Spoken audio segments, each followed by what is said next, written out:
Hey, since we've been working on 12 bar blues in the key of G for a while, blues, rock and roll, and soloing riffs and licks and all kinds of fun stuff, we need to kind of put it together to frame it somehow. Let's put it over a 12 bar blues, some soloing. We're going to try to show you how to change your licks while the chords change. So you have to acknowledge when you go from G to C and up to the D. But we're going to keep it really simple. So if you're playing over a G chord or G7, you might play these three notes. So that's a D, F, G, which does take you to a G note. And then we wait for the next phrase. If you do a quick change to C right away,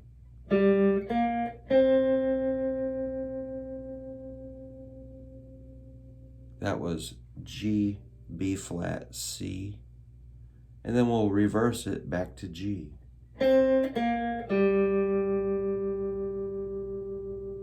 So that was C, B flat, G. And then I'll do the first phrase to G again. We're keeping it simple. Then we're going to go to C.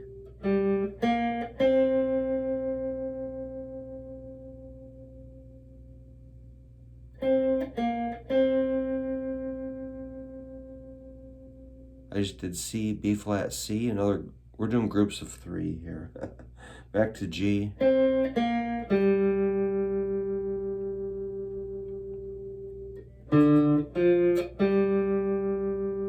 Then when we go to D, cool, man. This is pretty fun. So that's G, F, D. I'm going to C. Now I'm going to get a little sneaky. I just walked it right down the row. You should be using three fingers when you see three notes in a row. Ring, middle, index. So I did D, D flat, C. Bum, bum, bum. Maybe I'll go,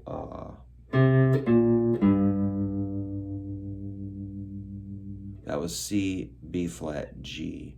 And then I'll end with C, D flat, D. So I went kind of slow so everybody can follow that. You can change this, I might do it a little different every time. In fact, that's kind of the point, is to solo and improvise and make stuff up and get fluid with it. But let's see if I can also repeat that. All right, so I'm thinking boom, boom, boom, boom, boom, boom, boom, kind of like a heartbeat of that sound, that beat rhythm.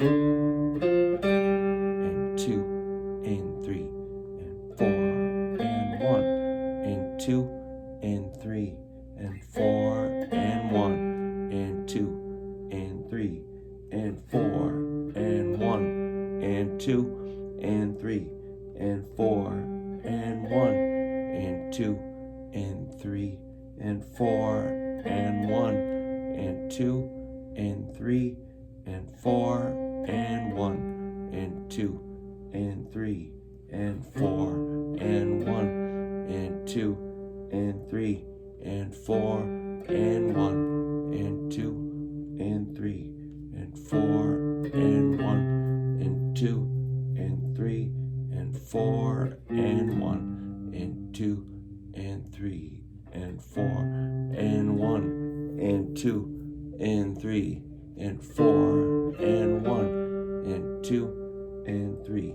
and 4 and 1 and 2 and 3 and 4 and 1 and 2 and 3 and 4 and 1 and 2 and 3 and 4 and 1 and 2 and 3 and 4 and 1 and 2 and 3 and 4 and 1 and 2 and 3 and 4 and 1 and 2 and 3 and 4 and 1 and 2 and 3 and 4 and 1 and 2 and 3 and 4 and 1 and 2 and 3 and 4 and 1 and 2 and 3.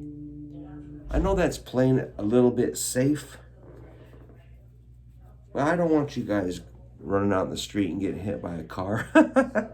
All right. I mean, by all means, get loose and wild, but this is training your reflexes so you know how to respond when the chords change. Otherwise, you're just stumbling blind up and down that scale.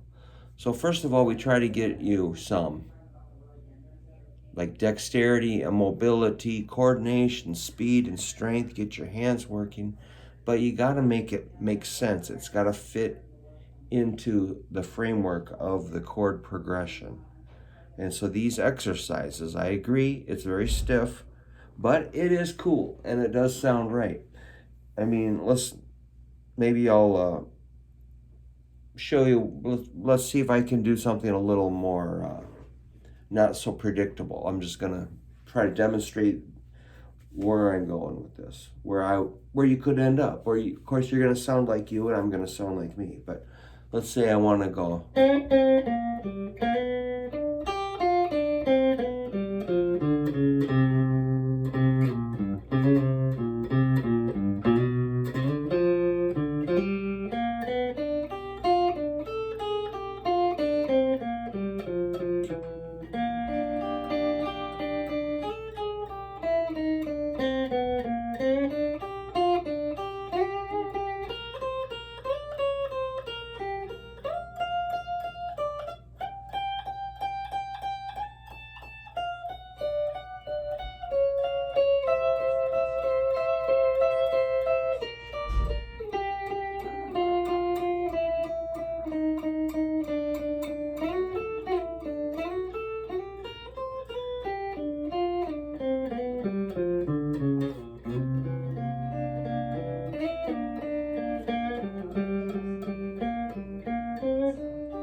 So, I kind of stumbled a couple of times, but I was fairly happy with that exercise. And again, it was fairly stiff as far as like duh, duh, duh. I didn't really do any dramatic like space, weight, and, kind of like dramatic. I kept it kind of calm, but it was changing, the notes were outlining the chord progression. That's the key thing. You have to be aware what notes are in the chords. Then those are your targets. So like on a G7 chord, you're gonna hit those notes, which are G's, D's, F's, and B's. That's what's in a G7 chord. And those notes are all over the neck. So we're gonna hit those. That's why the first thing I told you when we met was you got to know every note on your neck, probably. Okay. And, how many times can you say that or beg people to do it? I guess I can just show you that it does work. I'll try to have proof and not just ramble.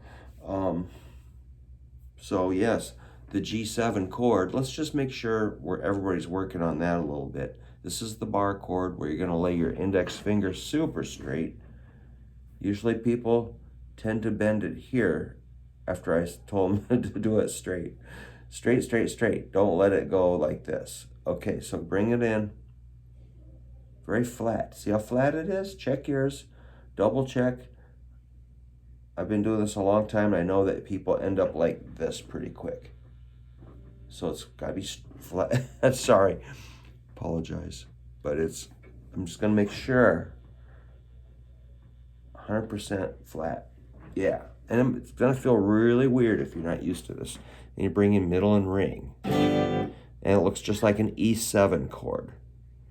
I went crazy teaching chords on last Sunday. I uploaded about 15 videos about chords, so we don't have to review it 1,000 more times. Yeah, we do. Okay, so middle's on 3rd string, ring is on 5th string. You're at 4th and 5th frets with that shape, which is exactly like E7. Remember, those are movable. That's a huge thing. So we got your shape plus the bar. Those notes are all going to be things you're going to want to, when you're doing a phrase, you're going to hit that, or that, F, or this B, there's a D, and a G.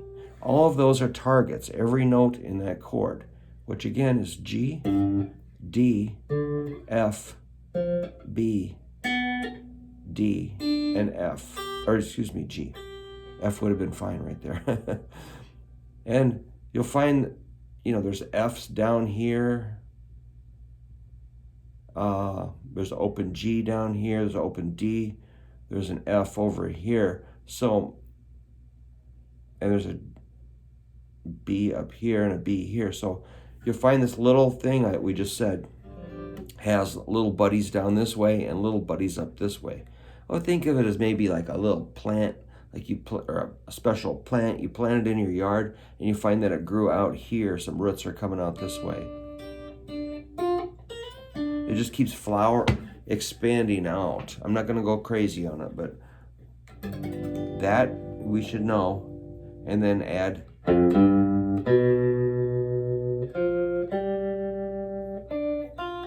these notes down here that are also F, G, B, F, G, D, F, G, with these chord tones. I'm on the verge of rambling. And then there's a B and a D up here, and here's a B at the 7th fret. Those notes could all be used. If you go,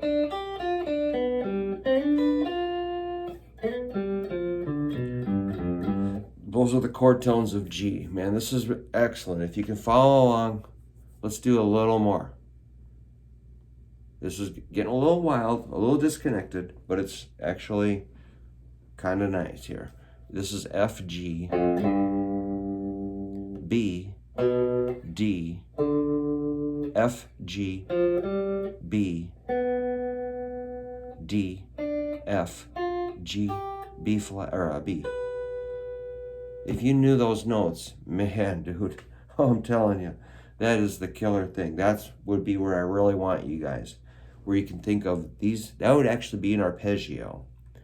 So, like, I've been at festivals in front of huge crowds of people, and they're like, Brook Hoover, will you please come to the stage and play with this band or something? I'm like, oh my God, I just want to go home. I get up on stage with the band. I kind of know a couple of the guys, but they wanted me to play a couple tunes with them in front of like a big crowd. I'm like, whatever. I mean, I don't mean to be, I just was tired, okay? I've been playing like tons of gigs. I was burnt. It was super hot. I've been having like heat stroke issues playing outdoors in the blazing sun, getting dizzy and sick, and just totally sweating out my shirts. I just was kind of just over it. Anyway, they get on, like, Brook Hoover, come up and play a song. I'm like, what? Okay. I go, just don't tell me anything about the song. Just start playing. And it was in the key of E, I could tell. And it was like a funk song. And I swear to God, we synced up like insanely good. We even came together on this riff. Around towards the end of the song, I'm like, we need a big riff. And I just started playing like something like I just showed you. And the two other guitar players in the band both played like a harmony of that riff at the same time. It was like 3-part harmony, perfectly like in tune. It was bizarre. I emailed them later. I go, hey, what was that riff? They're like, I don't know, man. We just all played at the same time. And anyway, I did 2 songs with them, like, and I went home and watched TV. I'm pretty lazy, but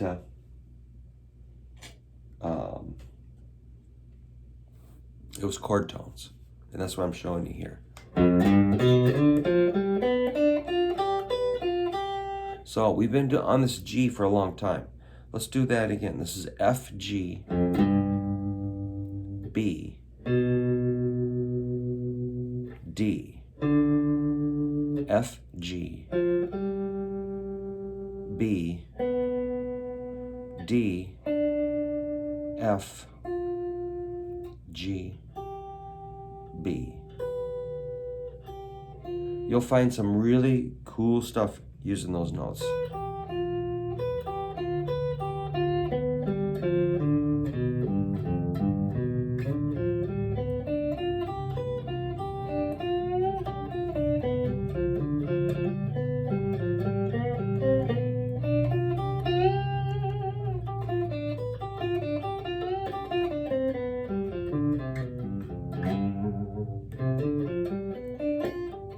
With a little bit of scale work, those notes will always sound right when you land on them over a G chord. So we can learn any chord, you can break it up into that spectacular pattern. So we'll do more of that if you guys can handle it. I mean, it's not that hard, and it's really powerful, but you know, I've got a lot of good guys just getting started here. I don't want to leave you in the dust or anything, so stick with, you know, these scales and chords, and let me know if this is working for you at all. I'm sorry this video went a little long, but I really had fun thinking about this stuff, thinking about you guys learning. Oops. I